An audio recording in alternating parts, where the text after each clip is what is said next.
함께 기도하시겠습니다. 사랑이 많으신 하나님 감사합니다. 오늘 이 시간 말씀 나누기를 소망합니다. 하나님 주의 종을 통한 주의 말씀이 선포될 때 아버지 우리의 영이 변화되고 우리의 마음밭을 뒤엎여서 정말 주님 주시는 귀한 말씀의 열매가 우리의 마음 가운데 우리의 영 가운데 우리의 삶 가운데 이루어지기를 소망합니다. 말씀의 능력입니다. 그 말씀의 능력이 오늘 이 교회 가운데 강력히 역사하시고 강력히 이 교회를 주여 택하셔서 오직 주의 나라와 주의 의가 이 가운데 실현되는 놀라운 기적이 있기를 소망하며 주 예수 그리스도의 이름으로 감사하며 기도합나이다. 아멘. 할렐루야. 아멘. 오늘 말씀은요, 여러분, 부활의 증인으로 각성하라.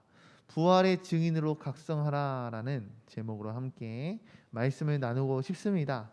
여러분, 오늘 함께 읽었던 이 본문은요, 예수님의 죽음 이후 예수님의 부활 그리고 승천에 대한 내용을 이야기하는 누가복음 24장의 세 번째 단락의 내용입니다. 여러분, 24장 13절 이후의 내용을 보면요, 예수님께서는 엠마오로 가던 두 제자들에게 나타나서 자신의 부활을 확신시켜 주셨다라는 것을 우리는 알 수 있어요.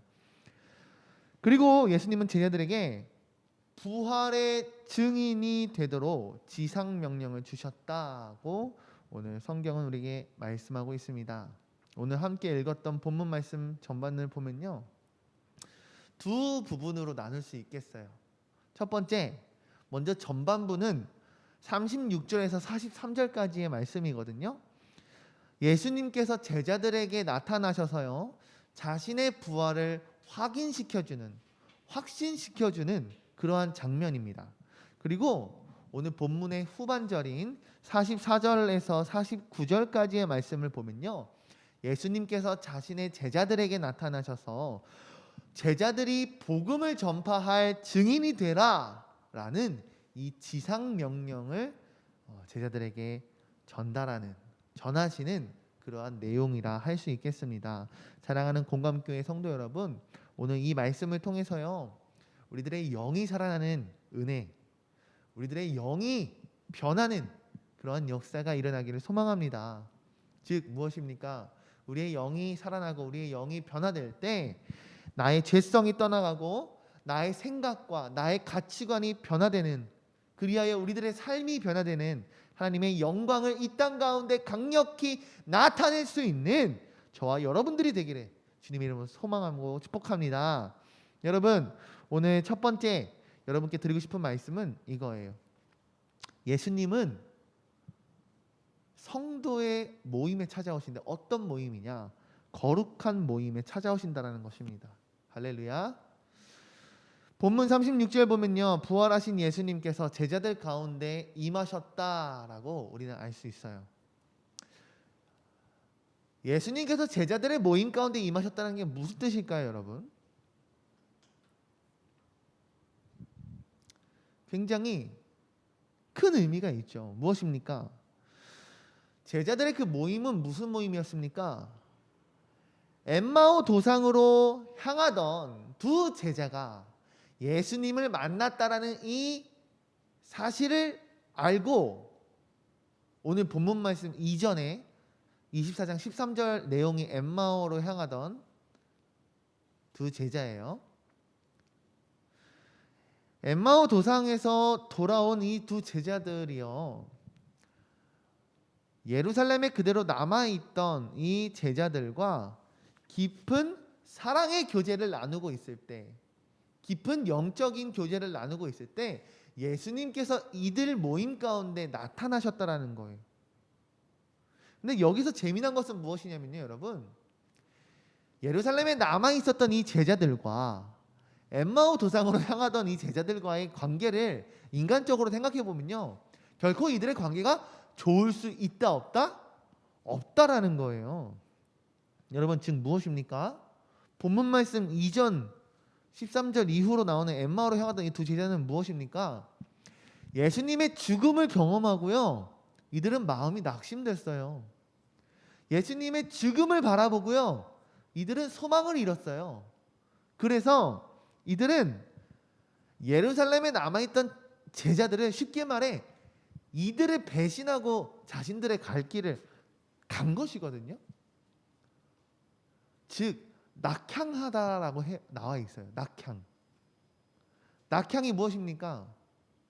자신이 돌아갈 곳으로 돌아가야겠다라고 생각을 하고 이들은 엠마오 도상을 향하여 가고 있었던 그러한 상태였다라는 거예요.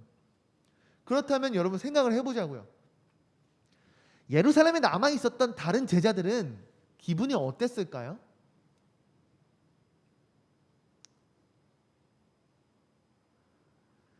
엠마오 도상으로 향하던 제자들 중 한 명의 이름은 글로바라고 해요. 즉 우리가 아는 예수님의 11제자가 아닌 예수님을 따르던 수많은 사람들 중 2명이었겠죠. 근데 이 2명이 남은 제자들을 버리고 갔을 때 남겨진 사람들의 마음은 어땠겠냐고요, 여러분. 좋지 않았을 거예요. 예수님의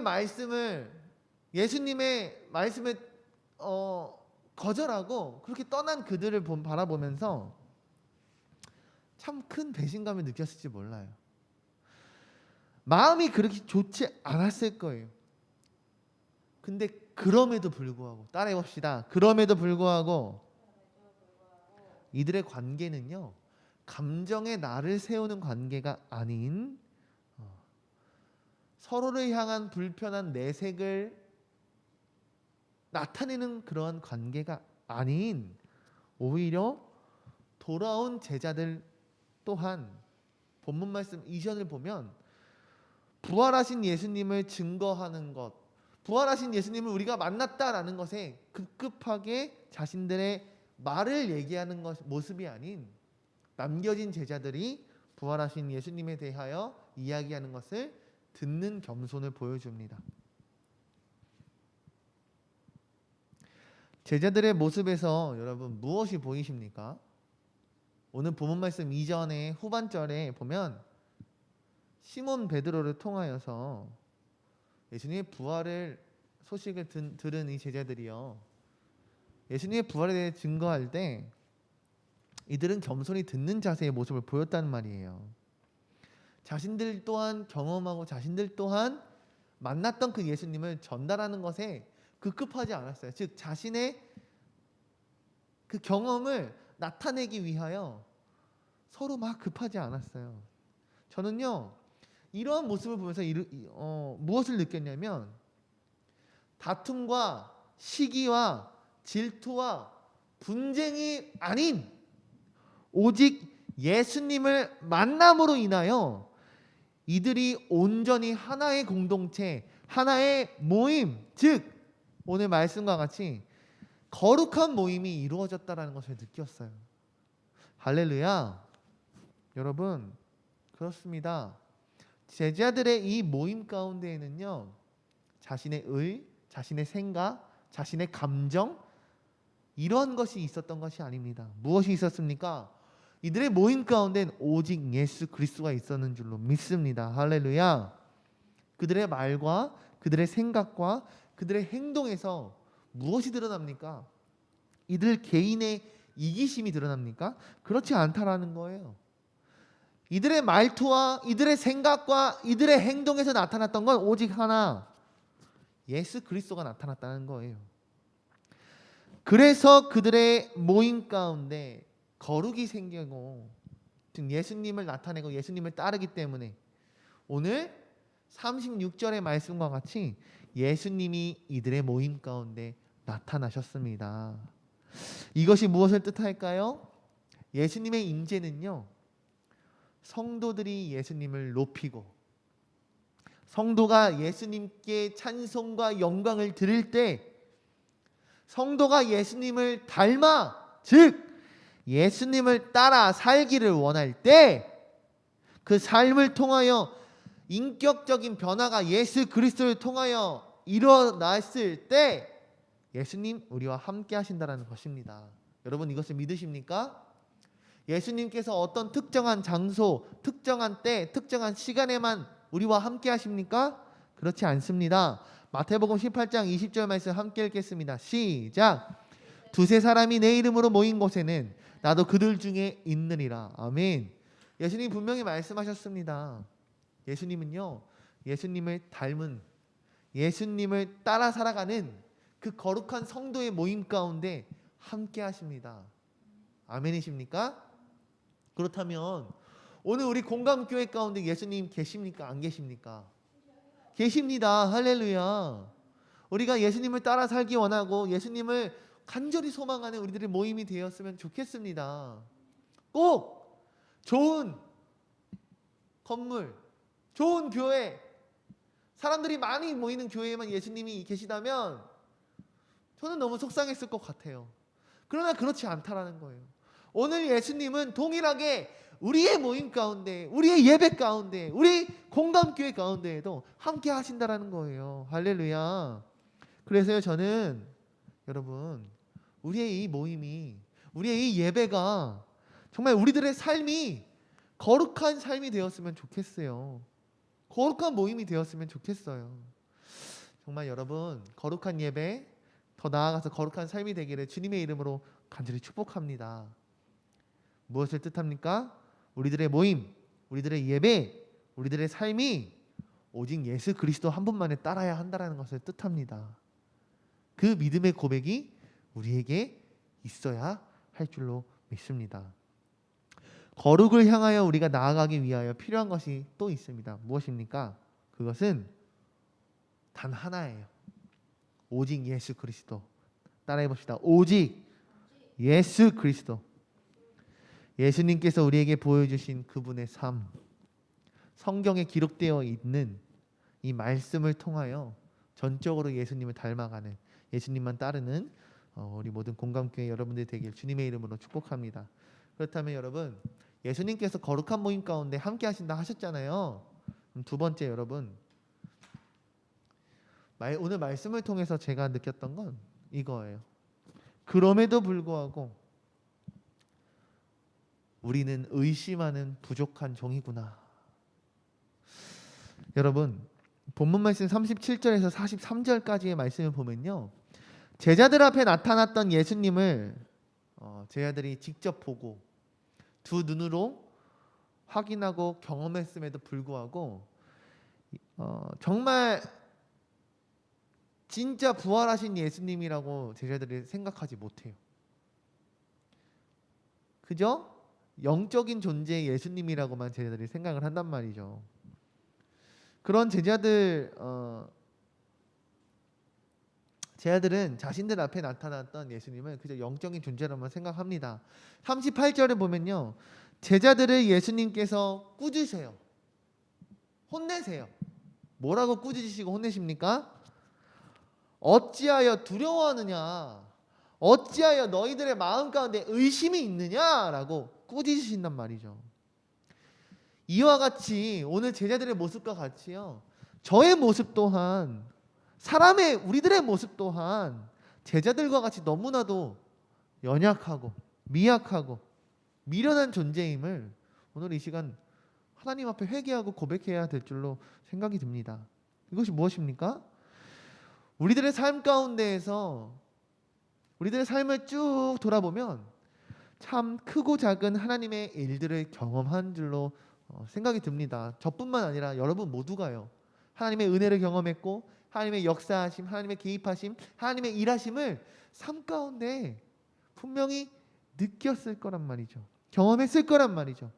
그럼에도 불구하고 우리들은 늘 우리들의 삶 가운데에서 마주치는 문제들 앞에 어떤 모습을 보입니까?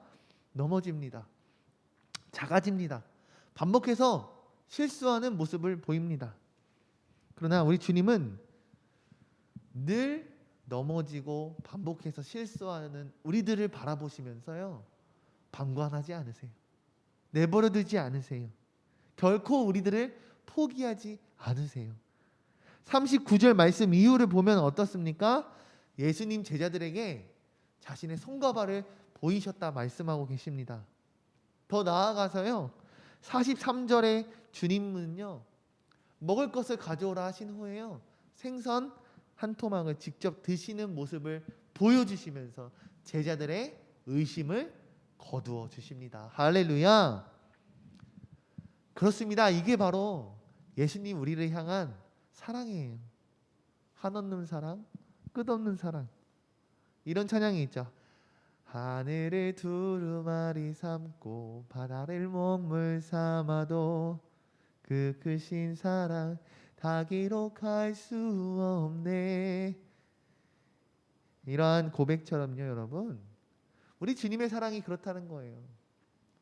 그 깊은 사랑, 그 광활한 사랑, 기록할 수 없는 사랑.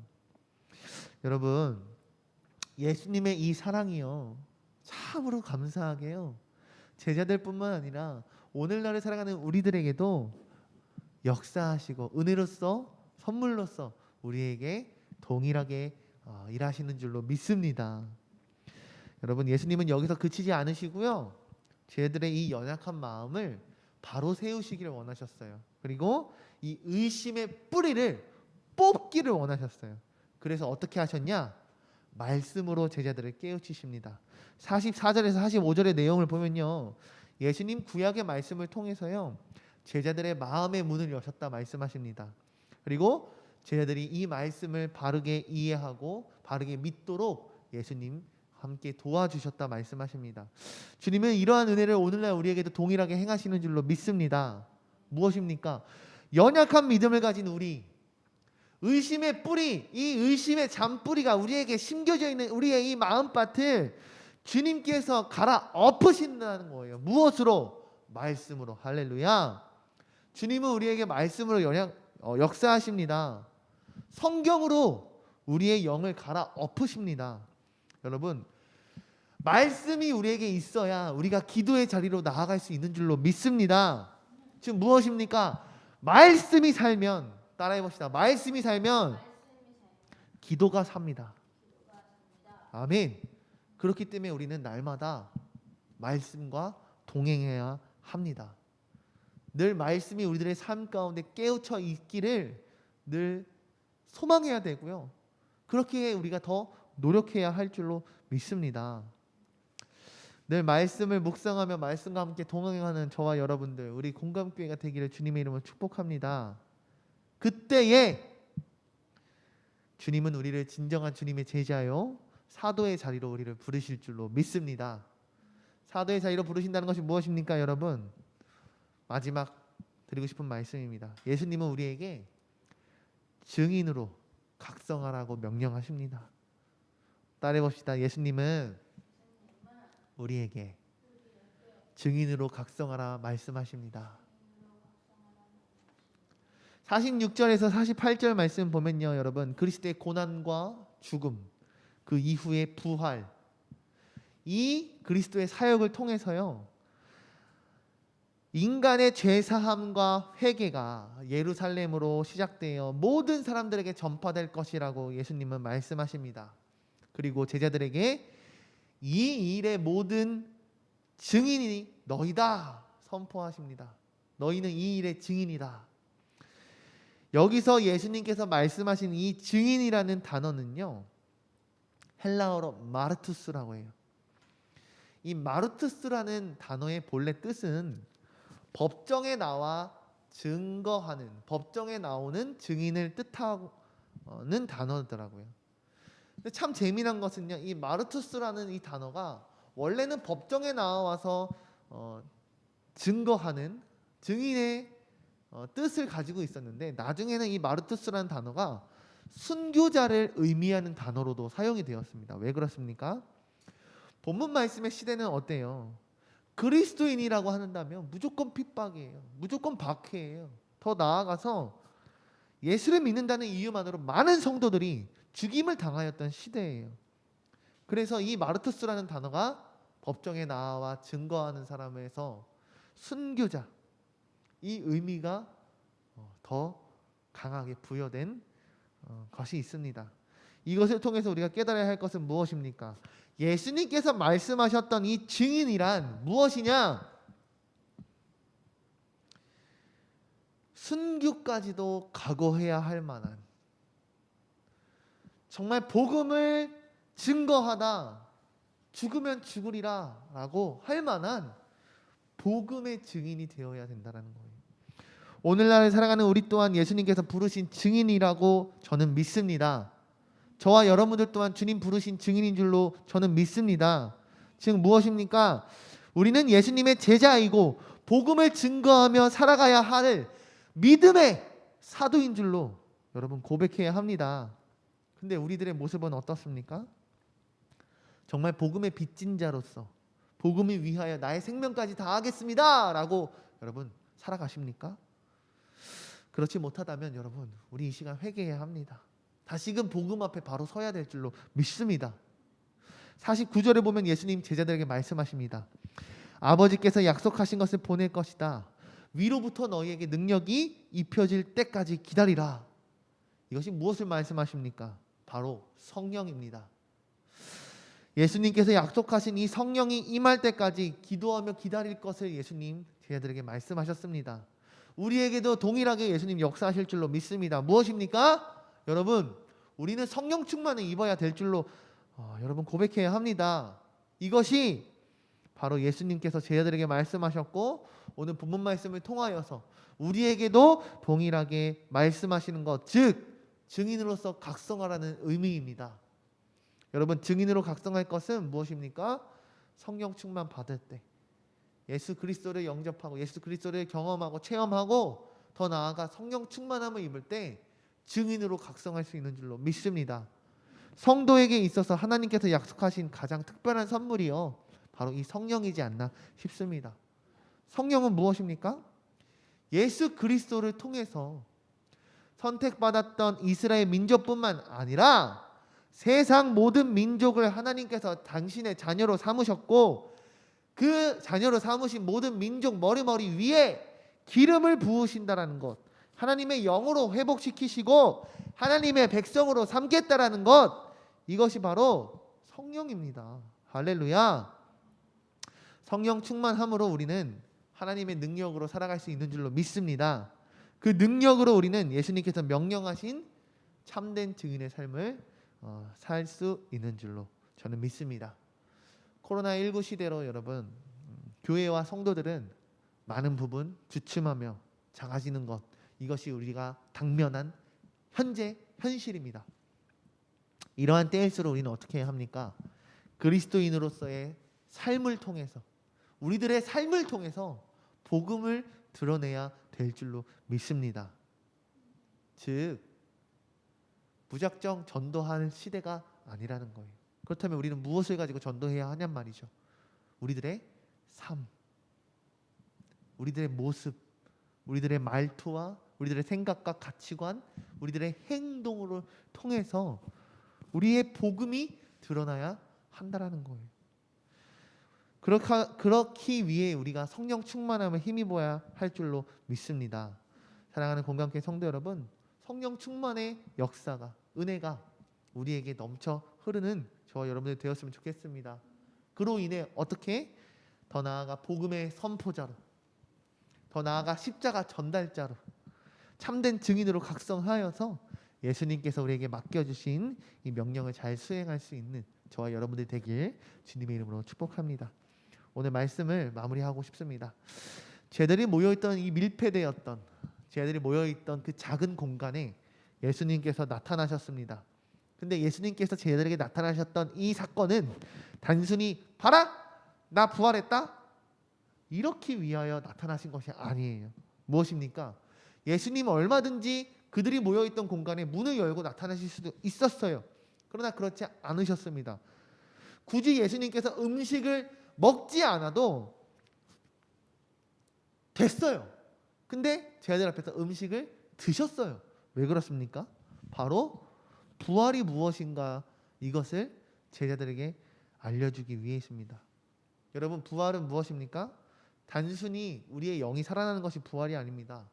그렇다고 죽었던 육신이 살아나는 것만이 부활이 아닙니다. 부활은요, 따라해 봅시다. 부활은 우리의 몸이 살아나되 거룩하게 변한다. 맞습니다, 여러분. 부활은요, 거룩하게 우리의 모든 것이 변하는 것을 말합니다.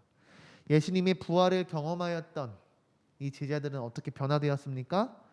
조금의 두려움 없이 복음을 전하는, 복음을 전함에 있어서 그 죽음까지도 두렵지 아니하는 예수님의 진정한 사도로 변화되었습니다. 왜 그렇습니까? 예수님을 통하여서 부활의 실체를 보았고요, 부활을 직접 경험했기 때문입니다. 그로 인해 부활의 증인으로 제자들은 각성할 수 있었습니다. 사랑하는 공감교회 성도 여러분, 우리는 비록 연약하고 단순한 존재일지 모릅니다. 그러나 거룩한 삶을 통하여 내 안에 의심의 뿌리를 제거하고 믿음을 다하여 성령 충만함을 입을 때 우리가 진정한 부활의 증인으로 각성할 수 있을 줄로 믿습니다. 오늘 선포된 이 말씀의 능력이 가득히 우리의 삶 가운데 실현되는 저와 모든 예배자 여러분들이 되시기를 주님의 이름으로 축복합니다. 함께 기도하시겠습니다. 하나님 감사합니다. 오늘 우리에게 부활 이후에 제자들에게 나타나셨던 예수님의 사건을 통하여서 깨닫는 바가 있습니다. 첫 번째는 성도의 모임은 거룩한 모임이 되어야 되는구나.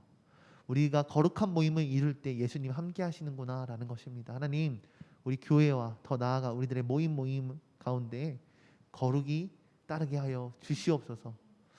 그리하여서 주님, 우리들의 연약하고 비루한 이 마음속에 있는 의심의 뿌리를 제거하기를 소망합니다. 의심의 뿌리를 제거하는 것은 오직 말씀, 오직 예수 그리스도인 줄로 믿습니다.